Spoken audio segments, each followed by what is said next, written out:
Alors tout d'abord, ce que je voudrais souligner, c'est l'excellent travail collectif qui a été réalisé sur cet arrondissement, tant par les équipes de policiers du commissariat, mais également avec les partenaires, avec la mairie, avec les élus, et qui, je pense, nous a aidés aussi à obtenir des résultats favorables en termes de délinquance. D'une manière globale, et comme sur Paris en général, la délinquance a baissé, et les indicateurs sont plutôt favorables.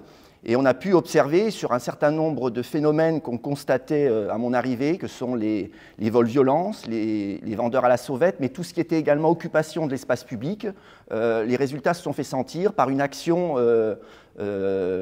coordonnée des différents services qui ont été amenés à travailler sur le terrain.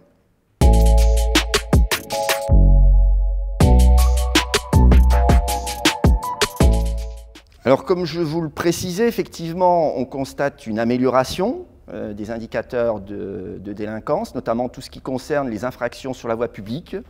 Tout ce qui est agression reste quand même préoccupant et sont encore trop élevés, je crois, notamment les agressions physiques, mais également les agressions dans le contexte familial, sur lequel on pourra sans doute revenir, où on constate malgré tout que la tendance reste plutôt constante.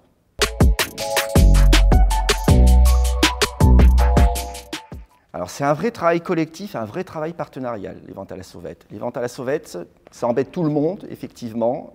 C'était très préoccupant il y a encore 4 ans, notamment sur le quartier asiatique. Et grâce à une action particulièrement coordonnée avec les services de la police municipale et du commissariat, nous avons réussi à faire un certain nombre d'opérations et qui ont permis effectivement progressivement à se débarrasser de cette problématique-là. Mais ce n'est pas seulement s'attaquer aux vendeurs à la sauvette. À un moment, il fallait effectivement passer au stade supérieur, et il fallait judiciariser également, et c'était s'attaquer aussi aux donneurs d'ordre, à ceux qui alimentent le trafic. Et c'est l'action du service judiciaire du commissariat qui a travaillé sous la coupe du commissaire en charge du service judiciaire, qui nous a permis de démanteler un certain nombre de réseaux, que ce soit les vendeurs de sauvettes alimentaires, mais également les vendeurs à la sauvette de tabac.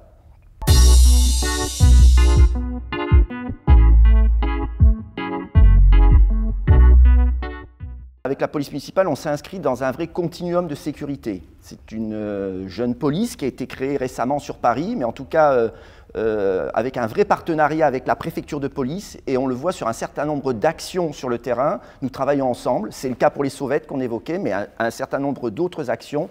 Et je pense qu'aujourd'hui, c'est indispensable que nos deux forces travaillent ensemble, main dans la main, pour résoudre les problématiques communes de sécurité.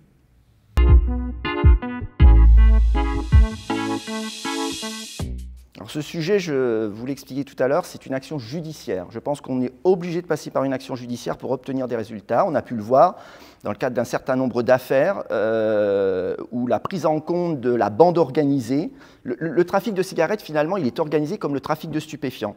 Avec des personnes qui alimentent le trafic, des donneurs d'ordre, une vraie organisation criminelle, et c'est à ces réseaux-là qu'il faut s'attaquer. Alors évidemment, à l'échelle du commissariat, c'est souvent un peu compliqué, parce que c'est des enquêtes de longue haleine qui nécessitent des moyens particuliers, voire de sonorisation, des techniques d'enquête particulières. En tout cas, un certain nombre d'affaires ont été faites au sein du commissariat et qui ont sans doute résolu quelques cas d'appropriation de l'espace public par ces vendeurs de cigarettes, notamment sur le boulevard Masséna.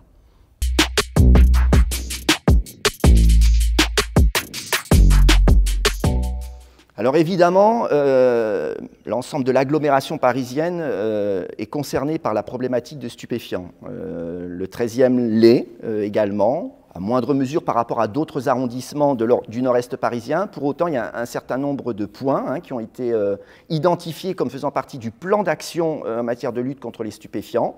On connaît ces points sur le 13e, et là aussi il y a une action judiciaire, une action forte sur ces secteurs pour démanteler les réseaux, que ce soit le crack, puisqu'il existe également, mais que ce soit également les stupéfiants de toute nature. Aujourd'hui, principalement, la problématique concerne en fait des livraisons. Donc beaucoup d'affaires qui sont réalisées aujourd'hui par des commissariats, ce sont des livreurs globalement, entre guillemets, qu'on appelle dans notre jargon des Uber Sheets, qui se chargent d'aller d'un endroit à l'autre et qui passent par le 13 pour aller livrer à différents endroits de la capitale la matière stupéfiante. Mais le trafic de stupéfiants est aussi une priorité sur laquelle on s'est attaché à travailler au cours de ces dernières années.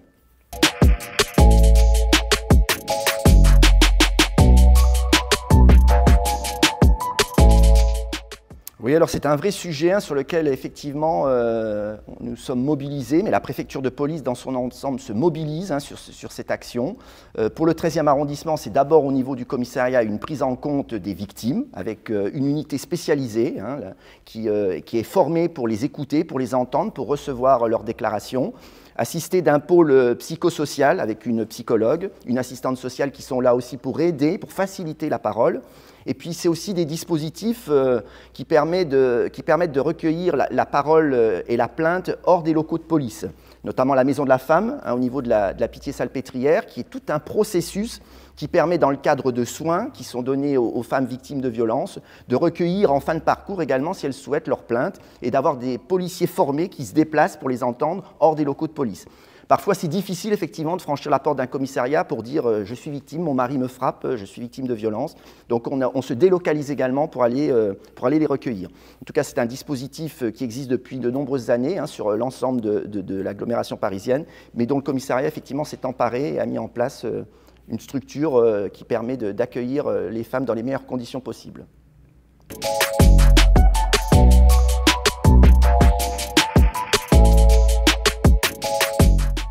Alors la préoccupation, effectivement, les cambriolages est une préoccupation nationale, c'est une préoccupation aussi territoriale. On a pu constater à un moment quand même que les cambriolages, notamment dans les commerces, étaient en hausse. C'est plus le cas aujourd'hui. Alors c'est dû sans doute à un certain nombre de dispositifs, d'opérations de voie publique qui sont menées, encore une fois. Il faut saturer le terrain. La présence sur la voie publique avec des dispositifs de sécurisation empêche le passage à l'acte. Ça, c'est la première chose. Et c'est l'action collective des services, des passages qui sont faits régulièrement, des dispositifs qui sont mis en place.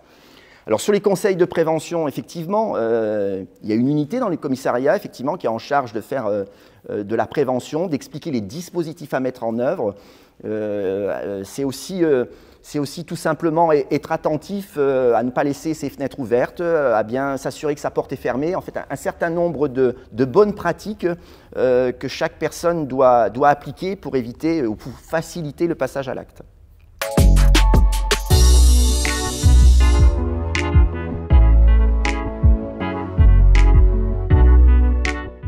Alors c'est lié évidemment à la société actuelle où tout se fait en ligne aujourd'hui. Vous pouvez tout acheter en ligne finalement et utiliser et vos comptes et vos numéros de carte peuvent être effectivement repris par des délinquants qui vont maîtriser les techniques.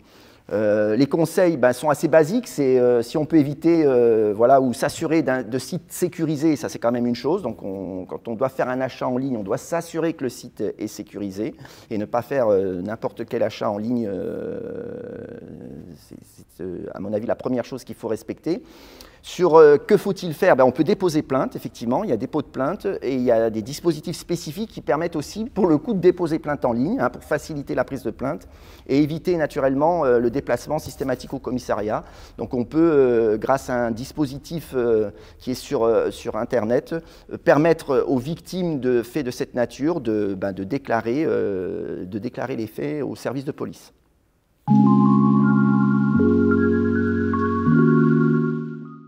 C'est assez compliqué de définir un lieu préféré. Comme vous l'avez dit, je suis resté pendant 4 ans et demi sur cet arrondissement.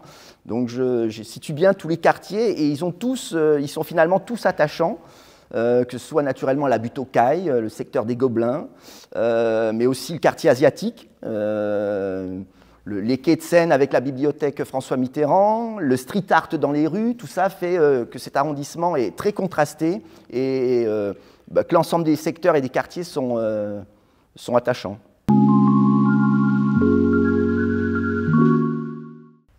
Je vous l'ai dit, contrasté ou attachant, ou les deux. Si je peux dire 2 mots, ce serait contrasté et attachant.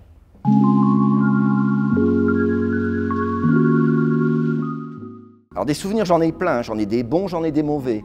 On parlera des bons, évidemment. Alors dans cette salle des mariages qui est somptueuse, j'en ai forcément un novembre 2023, lorsqu'on a fait en présence du maire et du directeur territorial la remise des médailles à la BAC qui a été reconstituée suite à un événement dramatique. Et c'était une cérémonie particulièrement émouvante et intéressante.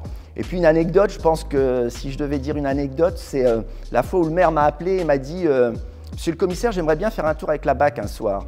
Je lui ai dit « Venez, monsieur le maire ». Je pense qu'il s'en souvient toujours.